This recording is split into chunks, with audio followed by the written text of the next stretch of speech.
Good Wednesday morning, Northstate. Preston, Donion here talking about another weather alert day. And as much as I want to shy away from calling these all the time, we are facing a significant lightning threat. And of course, that elevates our fire danger significantly. So that's the story for today. And I start you off with satellite cam, which is a weird place to start, but I do that to highlight this right here. That significant cloud cover that we're seeing over much of interior Northern California this morning, right? Along the Sierra Crest and into the high desert of Lassen and Modoc counties, there's a lot of cloud cover. And even portions across the north end of the valley, places like Redding, Anderson, Cottonwood, seeing cloud cover either overhead or on the horizon in the early hours of a summer morning. And of course, that's not just cloud cover. We're even seeing a couple light showers making their way through some of those areas.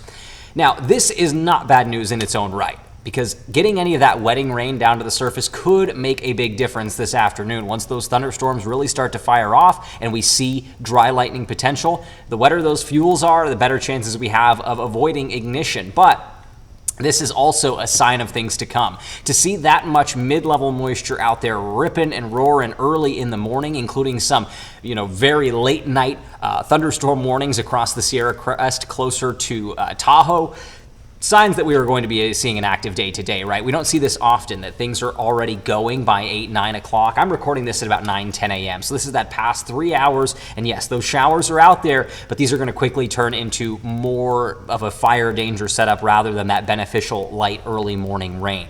And with that in mind, your red flag warning highlights much of Siskiyou, Modoc, and Trinity counties for that fire danger today. And this is specifically focused on that dry lightning potential, right? Abundant lightning strikes, where either the lightning itself comes in a dry situation where the thunderstorm's rain is not reaching the ground, or maybe you have rain reaching the surface, but you have tons and tons of lightning strikes on fuels, grasses, trees, shrubs, whatever that may be, that are just so darn dry because we're here in the heart of summer and everything is dried out already. So you may be getting rain down to the surface and you can still see fires pop up, but the really concerning ones are going to be those where we have dry lightning. No rain falling, but still plenty of lightning reaching the ground. And I expect this is going to be another one of those days where we see well over 1,000 lightning strikes impact Northern California. It's just a matter of how many fires pop up under those circumstances. But we'll talk about in a little bit just exactly why today is a higher danger day than we've seen in the past couple, going back to last week, and why this was necessary to call a weather alert day.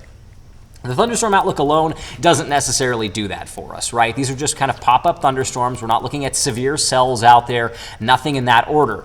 But we are seeing widespread coverage of that potential. And again, your best bets are going to be over the higher elevations. I tried to put these icons in the areas that I think are going to be really worth watching. Of course, you see Highway 3 between Siskiyou and Trinity counties is an area where the models are really favoring some good development. I-5 in Siskiyou County from Mount Shasta City up to Weed, Wairika, all the way up to Hornbrook. That's an area where we have seen some significant thunderstorms recently, and everything is just right for that to happen there. So that'll probably be the case this afternoon. You have seen Modoc and Lassen counties lit up like a Christmas tree on radar in recent days. That'll probably happen again. And then I think Lake Almanor and towards Lassen National Park are going to be areas to watch once again for today's action. Now, notice Redding, Red Bluff, Chico, Oroville, all included in that thunderstorm outlook. Outside chance at seeing some of that overhead. Most of this is going to be over the surrounding high country, but I wouldn't want to rule that out, especially in Shasta and Tehama counties. Places like Redding, Red Bluff, Cottonwood, Anderson, you've got a chance at seeing a couple lightning strikes in your neighborhood, especially in the evening hours. So we'll look at that in just a moment. But first, the Storm Prediction Center's fire weather outlook. You can see in brown that area of concern for isolated dry thunderstorms. So, most of the storms that pop up out there are still dropping rain down to the surface, and we're in okay shape. But then you turn to that area in red, and that is scattered dry thunderstorms. And this is the highest level of concern for dry lightning that the Storm Prediction Center puts out. So we can't do much more than scattered. And when we're seeing that on the map, that's when I go, okay, it's time to call this a weather alert day, because we don't see this very often, and we often see fires pop up underneath these circumstances. You go back to last week, and some of those more significant fires that popped up in Modoc County happened under these conditions. And we haven't seen any of that scattered dry thunderstorm potential so far this week until today. And this is going to be that most active kind of peak day for thunderstorm action to pop up out there. So you need to be watchful, make sure you're making smart decisions as we navigate the day, because Mother Nature is certainly not making smart decisions when it comes to fire safety, right? She's throwing lightning left and right. We got to make sure we're reporting smoke and not doing anything that can create any additional sparks out there. But this is why it is that, weather alert day, that critical danger. And if you look at the atmosphere, we've got all that moisture in the mid-levels that we talked about, and you might think, okay, well, there's abundant moisture that should be dropping down to the surface.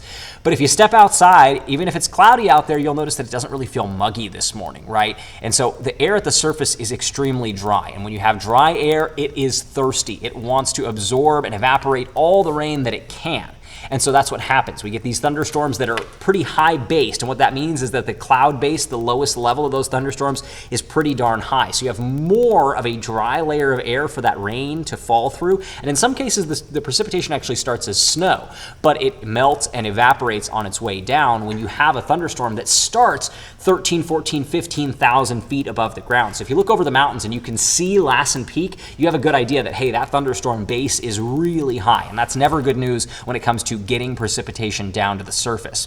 Another thing to talk about there is when you're falling through that dry air and you're evaporating, that's a cooling process, right? Because it requires energy from the atmosphere to evaporate that water. So we're taking heat away, and so that cool air that comes from that evaporation sinks down to the surface. Cool air is dense, it sinks down, it hits the ground and spreads out in all directions. That's that downdraft that we talk about with thunderstorms, and that's really accentuated in a lower atmosphere dry setup like we're seeing today. So not only do we see more fire starts likely with this dry lightning, but with these dry thunderstorms, you can also get really gusty, erratic winds that can lead to rapid fire spread. So starts and spreads, both of critical concern today. That's the story from the Storm Prediction Center's fire weather outlook. Now, let's take a look at Precision Cast. This is my favored model for today's action out there. I don't think it tells the full story, and no model is going to nail it perfectly, right? This is a computer simulation of what might happen today. So you got to take it with a grain of salt. You can't see this and go, oh, there's no storms over my neighborhood, I'm good to go. You got to watch radar, you got to stay up to date with the latest information and have more than one way to get that weather information. We're going to ping you on your KRCR weather app, but stay tuned to the National Weather Service as well. Another great way to make sure you know what's going on in your neighborhood, because today is going to be one of those active days where you need to know.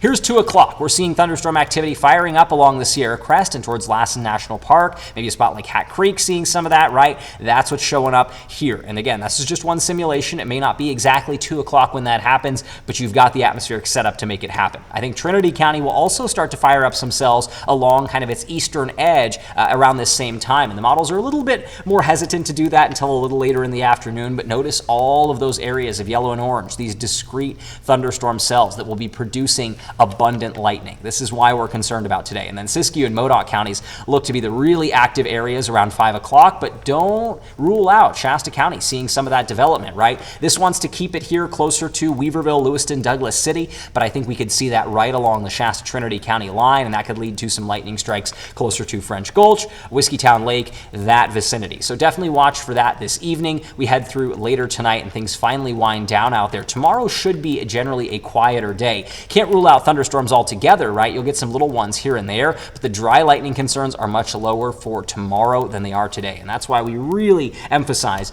be fire smart today, report any smoke that you see out there, and just make sure you're staying safe, right? We're navigating a wild day in the Northstate with the North Coast seeing a tsunami situation that has gradually calmed down so far this morning, but we go from, crazy water to crazy fire. We've got both sides of the scale going on in our backyard. So again, hope you can stay safe out there, stay cool. Another warm and dry one on the way, and we'll hopefully get out of this thunderstorm pattern towards the weekend and into the month of August.